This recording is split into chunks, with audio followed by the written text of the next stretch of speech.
주일입니다. 네, 오늘 하루도 주의 말씀으로 하루를 열기를 원합니다. 기도합니다. 주님, 좋은 날 주셔서 감사합니다. 오늘도 주의 말씀으로 이 하루를 시작하기를 원하오니 말씀을 듣는 가운데 영의 양식이 되게 해주시고 믿음이 자라게 하여 주시고 이 믿음으로 오늘도 구원을 누리는 복된 하루가 되게 하여 주옵소서. 예수님의 이름으로 기도드립니다. 아멘. 네, 오늘 읽을 말씀은 욥기서 33장부터 34장까지 말씀입니다. 욥기 가운데 특별히 32장부터 37장은 엘리후의 4번에 걸친 연설이 나와 있는 이 말씀입니다. 엘리후의 이런 이 말씀, 연설 32장부터 37장을 우리가 어떤 관점에서 보아야 되는가? 그것은 큰 문맥적으로 봤을 때 욥이 29장부터 31장까지의 세 친구의 모든 변론을 마친 다음에 홀로 고백을 한 이유, 그 문장과 그리고 이제 엘리후가 다 4번의 연설을 끝난 다음에 바로 하나님이 이렇게 등장을 합니다. 그래서 이 엘리후의 그 어떤 문맥적인 그런 역할들은 세 친구들의 그러한 그 답변에 대해서 더 보완하고 더 심화시키는 이런 기능들을 할 뿐만 아니라 또한 하나님께서 왜 욥 가운데 나타날 수밖에 없었는가 하는 이런 그 기능들을 하게 되는 것입니다. 또한 이것은 욥이 전에부터 계속 요청했던 것, 좀 나에게 이 땅에서 중보자가 있든지 하늘에서도 이 중보자가 있어서 이 원통함을 좀 풀어줄 수 있는 중보자가 있었으면 좋겠다. 욥과 욥의 세 친구 사이에 이런 논쟁들을 해결해 줄 수 있는 이런 좀 해결자가 나타났으면 좋겠다라는 요청인데, 그 해결자로 자청해서 들어온 사람이 바로 이 엘리후입니다.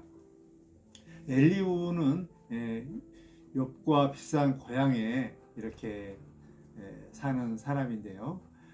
이 엘리후가 그 4번에 걸쳐서 이렇게 연설을 하는데 32장은 엘리후가 등장할 수밖에 없는 그 이유, 그리고 이제 33장에서는 첫 번째 연설, 그리고 34장에서는 두 번째 연설이 이렇게 나와 있습니다. 엘리후가 왜 등장할 수밖에 없었는가? 그것은 두 가지인데요. 하나는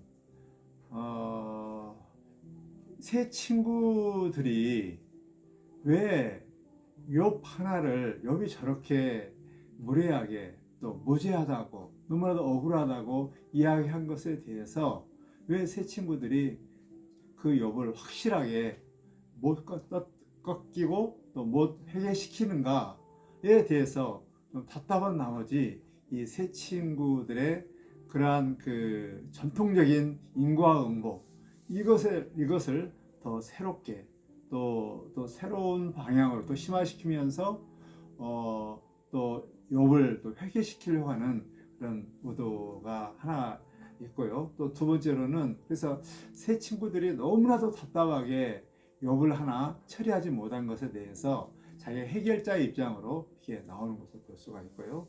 또 하나는 욥이 하나님에 대한 이러한 이 태도입니다. 욥은 계속적으로 하나님의 침묵에 대해서 이렇게 항변하거든요.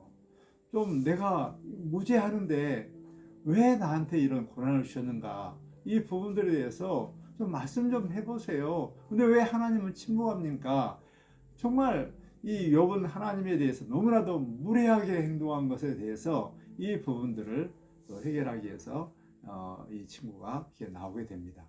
나오면서 이제 늘 왜 지금까지 잠잠했는가, 그 이유들은 너무나도 그 세 어르신들이 연장자이고 또 너무나도 그 연장자는 지혜가 있다고 생각을 하기 때문에 가만히 이렇게 참고 있었는데, 가만히 들어보니까는 아무리 나이가 많아도 지혜가 일 줄 알았는데 그 지혜로 이 욥 하나를 해결하지 못한 이런 모습을 보면서 지혜라는 것은 나이가 많다고 해서 지혜가 있는 것이 아니라 하나님께서 주신 그 영으로, 하나님께 주신 그 영으로 이 지혜가 태득되고 알게 된다. 그래서 자신은 하나님께서 주신 이 영으로 이 지혜를 알아서 말씀하려고 한다 라고 하면서 이제 그 엘리후가 등장하면서 계속 이제 연설을 해 가고 있습니다.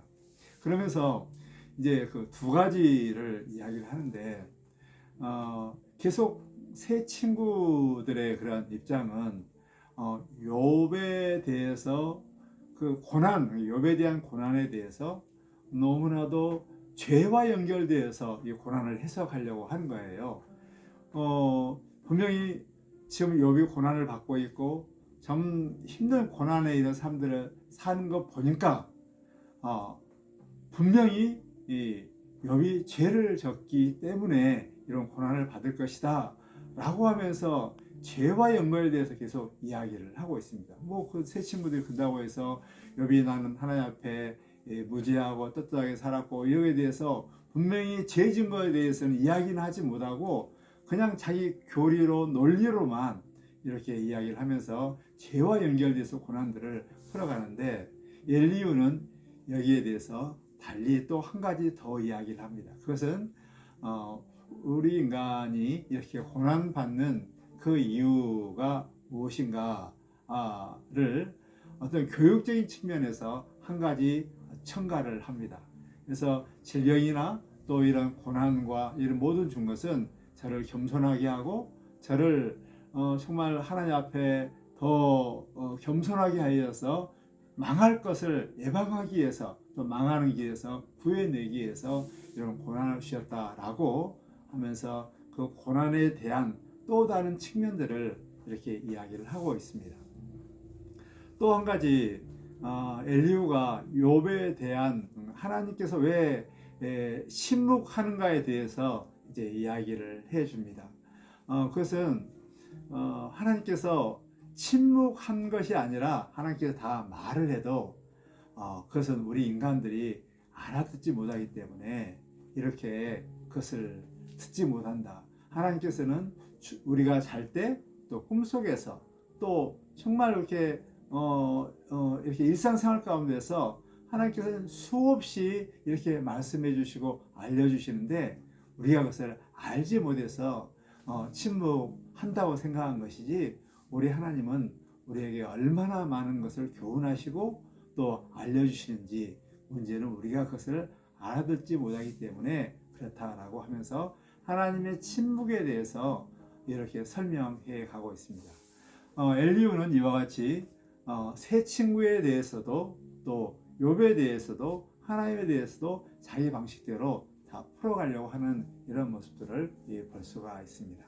저는 이 엘리후 첫 번째, 두 번째 이러한 그 연설을 보면서 참 엘리후가 이렇게 고난에 대해서 죄로 연결된 이런 그 고난의 해석 방식이 아니라 교육적 방식으로 그 해석한 이 부분은 아주 탁월한 또 다른 새 친구와 다른 이런 좋은 모습이라고 생각이 듭니다. 이제 그렇지만 이제 그 엘리후의 한계는 이제 나중에 하나님이 올 수밖에 없는 이런 상황 가운데 있는데 저기 엘리후는 하나님과 욥 또 세 친구의 중간자의 그런 역할들을 하는 것인데 엘리후는 하나님에 대해서도 제대로 알지 못하였고 또 욥에 대해서도 제대로 알지 못하여서 중간자 역할들을 제대로 하지 못한 것을 볼 수가 있습니다. 여기에서 진정한 우리의 이 중보자라는 것은 우리 예수님이라는 것을 알 수가 있죠. 우리 예수님은 완전하신 하나님이시며 우리 예수님은 완전한 인간이십니다. 그러므로 우리 인간의 모든 형편들, 고민들, 낮아지심들, 연약함들 모든 것을 채우려 하시고 모든 형편들을 아시기 때문에 우리를 위로하고 우리 형편들을 우리 하나님 앞에 다 이렇게 변론할 수 있고 다 사정들을 이야기를 해줄 수가 있습니다. 그리고 우리 하나님은 완전하신 하나님이십니다. 하나님이시기 때문에 하나님의 모든 계획들 또 하나님의 그 섭리들 하나님의 모든 이런 생사화복을 주관하신 결정들에 대해서 정확히 잘 알기 때문에 이것을 우리 인간들에게 자세히 설명해 줄 수 있고 이해시킬 수 있고 납득시킬 수 있다는 것이죠. 그러므로 참 엘리후의 이러한 모습을 보면서 하나님과 욥 사이에 중간 역할을 해줄 수 있는 너무나 큰 한계가 있다는 것을 생각을 하면서 정말 우리 예수님이 중보자 된 것에 대해서 얼마나 감사한지 얼마나 고마운지를 다시 한번 생각하게 되게 되는 것입니다. 오늘 하루의 이런 삶 가운데 참 여러 가지 고난 가운데 있을 때 우리 모두 다 죄로만 생각하는 것이 아니라 또 엘리후의 이런 말씀 이야기처럼 교육적인 측면 이 부분들을 생각을 하면서 이 고난을 통해서 내게 무슨 유익이 있는가, 이 고난을 통해서 내게 무슨 유익을 주시기 위해서 이 고난을 주셨는가를 생각해 보는 것도 우리에게 좋은 교훈이고 또 은혜라고 생각이 듭니다. 또한 엘리후의 이런 한계를 보면서 완전하신 우리 중보자이신 예수가 있다는 것이 얼마나 감사하고 얼마나 축복인지 생각을 하면서 우리 예수님에 대한 중보자이신 우리 예수님 정말 감사하면서 예수님을 더욱더 꼭 붙잡고 우리 하나님 앞에 나아가면서 하나님과 또 이렇게 풍성한 교제의 이러한 삶을 누리는 그러한 구원의 삶을 누리시기를 주의 이름으로 축복합니다. 하나님 우리 아버지, 우리 인간들은 땅에 살며 하나님의 깊은 것들을 알지 못하고 하나님의 세계를 알지 못합니다. 하나님, 그래서 우리가 하나님께서 우리에게 말씀해 주시지만 그것을 헤아릴 수 없고 알 수 없는 우리들의